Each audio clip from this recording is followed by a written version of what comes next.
इस चैनल पर परम आदरणीय श्रद्धेय डॉक्टर राजेश जी ओझा जी वास्तुविद और ज्योतिषाचार्य हमारे मध्य में हैं। डॉक्टर साहब आपको सादर प्रणाम। ये बड़े हर्ष की बात है कि आज हमारे दर्शक आज रूबरू होंगे आदरणीय डॉक्टर साहब राजेश जी ओझा जी से। डॉक्टर साहब, मैं एक साधारण बात एक साधारण दर्शकों के लिए आपसे पूछना चाहता हूँ कि जो वास्तु है पुराने प्राचीन काल से हमारे मध्य में ये विषय रोचकता लिए हुए हैं।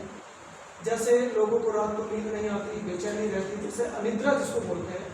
क्या आप हमें थोड़ा मार्गदर्शन देंगे कि वास्तु के अनुसार हम लोग इस रोग से या इस छोटे सरल उपायों से हम वास्तु को अपने अंदर कैसे जान सकते हैं? पहले तो आपको बहुत बहुत बधाई और ज्योतिष कुंज को मैं आज बहुत बहुत बधाई देता हूँ। आपके टीवी चैनल को बधाई देता हूँ, परम प्रिय अश्विनी साहब जी को और कौशिक साहब जी को और आपके संपूर्ण परिवार ज्योतिष परिवार को बधाई देता हूँ कि आपने जो कल्प वृक्ष लगाया है ऐसे ही सुंदर दिव्य स्वरूप में आगे प्रकाशमयी रहे, क्योंकि ज्योति से ज्योति जलाते चलो, राम जी की आरती करते चलो। ये जो राम जी की आरती है अर्थात ज्योतिष कुंज एक ऐसा वृक्ष परम प्रिय अश्विनी जी ने लगाया है जिससे कि छोटे से छोटे विद्यार्थी भी ज्योतिष के जनमानस में ज्योतिष को जन जन तक पहुंचाने का जो संकल्प है आपका, उसके लिए मैं आपको बहुत बहुत बधाई देता हूं। आपको टीवी चैनल को, आप सबको, ज्योतिष कुंज परिवार को। कौशिक साहब, आपने प्रश्न बहुत ही अच्छा रखा है। जो वर्तमान स्थिति को देखते हुए आज हम सब लोग इन छोटी छोटी चीज़ों को लेकर के बहुत ही मानसिक तनाव में भी हैं। कहते हैं कि जब हम बाहरी दिशा में अगर हम पौराणिक स्थिति देखें तो पहले हम अपने दरवाजे के बाहर सोते थे खुले आसमान में, और हमारा पैर पूरब होता था, सिर पश्चिम में होता था, हमें बहुत अच्छी नींद आती थी। और उस अवस्था में क्योंकि वायु वातावरण पवित्र होता था, आज के वर्तमान दृष्टि में हम 10 बाई 10 के कमरे में विश्राम करते हैं और हमारे बेड के सामने दर्पण या टीवी होती है। यदि पूर्व की दिशा में हम पैर करते हैं और हमारे सामने टीवी या दर्पण होता है तो हमें मानसिक तनाव और अनिद्रा एवं गैस से हम संबंधित बीमारियों से ग्रसित होता है। यदि 10 बाई 10 के कमरे में द्वितीय स्थान पर हम सिर दक्षिण की तरफ करते हैं, पैर उत्तर की तरफ करते हैं और हमारे दाहिने या सामने दर्पण या टीवी या उस कमरे में एसी यदि लगा होगा तो आपको अनिद्रा का और मानसिक रोगी के शिकार आप अवश्य होंगे और आपको टीबी जैसी बीमारियों का भी प्रकोप एवं स्किन की भी प्रॉब्लम होगी, क्योंकि आग भी वहीं पर है और आपका श्वास भी वहीं है, उस बंद कमरे में सर्कुलेट करता है। दूसरी बात, यदि आपको निद्रा में बार बार दिक्कत आती है, अपने कमरे में उत्तर पूर्व की दिशा में एक कांच के बोतल में यदि आप पानी भर के उत्तर की दिशा में रख देते हैं तो आपको निद्रा बहुत ही दिव्य आएगी। यदि आपने अपना सिर उत्तर किया है, दक्षिण किया तो रात भर स्वप्न दृष्टि होगी और आपको सपने दिखाई देंगे। यदि आपने पूरब में सिर किया है और पैर पश्चिम में किया हुआ है तो आपको रात में बार बार बाथरूम आएगा और बार बार आपको निद्रा खुलती रहेगी और आप रात्रि भर परेशान रहेंगे। इस अवस्था में यदि आप इन अवस्थाओं में अपने वास्तु को ठीक नहीं कर सकते हैं तो अपने बेड के नीचे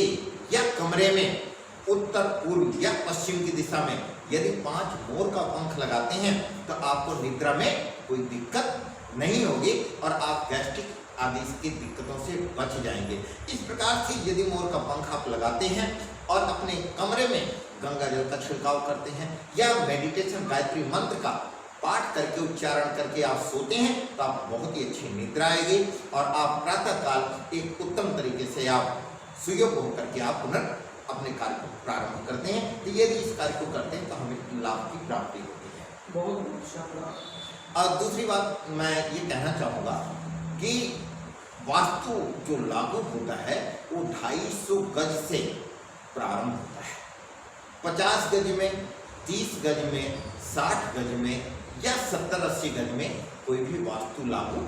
नहीं हो पाता है, क्योंकि वास्तु के अनुकूल यदि हम घर बनाने लगे तो शायद हम घर नहीं बना सकते हैं। तो उस अवस्था में हम अपने विचारों के द्वारा यदि हमें कुछ ऐसा लगता है तो हम छोटे छोटे उपाय होते हैं, उन उपायों के द्वारा हमें अपने को सुधार करना चाहिए और हमें उस पर तफ्सीस करना चाहिए और उसके पर हम मार्ग पर चलना चाहिए। कई बार आपने देखा होगा कि हमारे घरों में पति और पत्नी को लेकर के अनेकों प्रकार की मनोदशा और मनोविकृति उत्पन्न हो जाती है, या पैसों को लेकर के हम अपने उस कमरे में जहाँ सोते हैं, हमारे बेडरूम में हम अलमारी रख देते हैं, अर्थात कुबेर का खजाना रख देते हैं। स्थिति ये होती है, यदि हम उत्तर की दिशा में अलमारी रखते हैं और दक्षिण की दिशा में खुलती है तो हमारा कुबेर सदैव भरा रहेगा। यदि हमने अलमारी दक्षिण की दिशा में रख दिया तो आप डालते जाइए और स्वाहा होता जाएगा और आप बरकत नहीं कर सकते हैं। यदि अलमारी आपने पूरब में रख दिया है तो आपको क्या होगा, आपने पैसा रखा, पैसा गुम हो गया, फिर आपने पैसा रखा, पैसा गुम हो गया, फिर रखा, फिर पैसा गुम हो गया, तो वहां पर आपस में तनाव बढ़ना चालू हो जाएगा कि हमने पैसा रखा, मेरा पैसा गया कहाँ। दूसरी बात, जब आप कमरे में पश्चिम की दिशा में रखते हैं तो वहां पर आप अपने बच्चे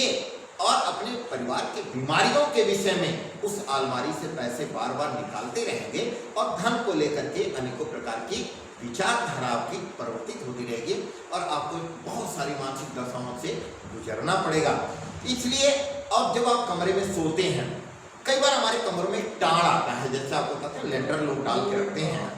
तो उस लेंटर के नीचे नहीं सोना चाहिए, बेडरूम नहीं होना चाहिए, उससे आप दूर रहें, नहीं तो आप ऋणी बन जाएंगे, आप कर्जदार बन जाएंगे, आपको कोई मार्ग नहीं मिलेगा, अर्थात मकान बिकने के कागार पर चले जाएंगे। इसलिए दोस्तों, छोटी छोटी बातें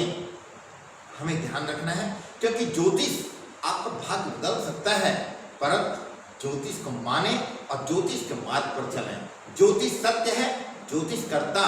कितना सत्य है ये देखने की बात है। तो ज्योतिष पुंज ने एक संकल्प लिया है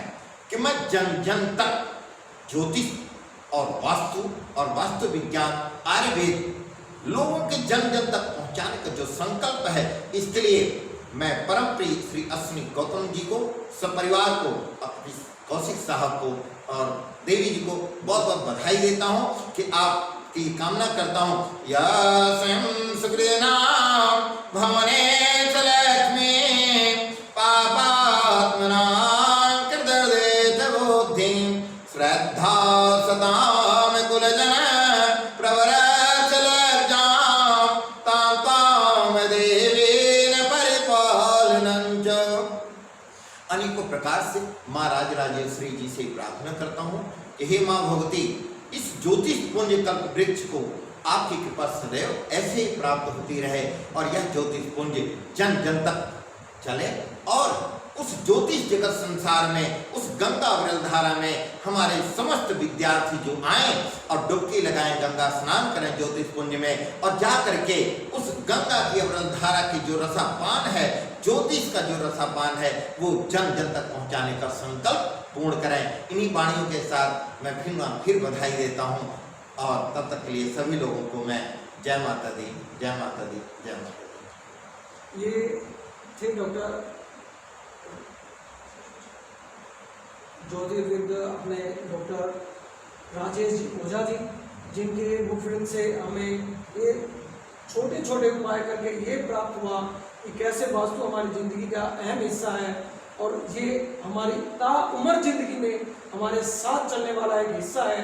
जिससे लोगों को ये अनुभव प्राप्त हो कि वास्तु कोई काल्पनिक नहीं है, ये वास्तविक विज्ञान है। मैं उम्मीद करता हूँ अपने दर्शकों से कि वो इनके विचारों से अपने आप को सुधारें और आगे भविष्य में अपनी उज्जवल कामना के साथ मैं सभी दर्शकों का धन्यवाद करता हूँ और साथ में डॉक्टर साहब को दोबारा से इस सहयोग के लिए धन्यवाद और प्रणाम।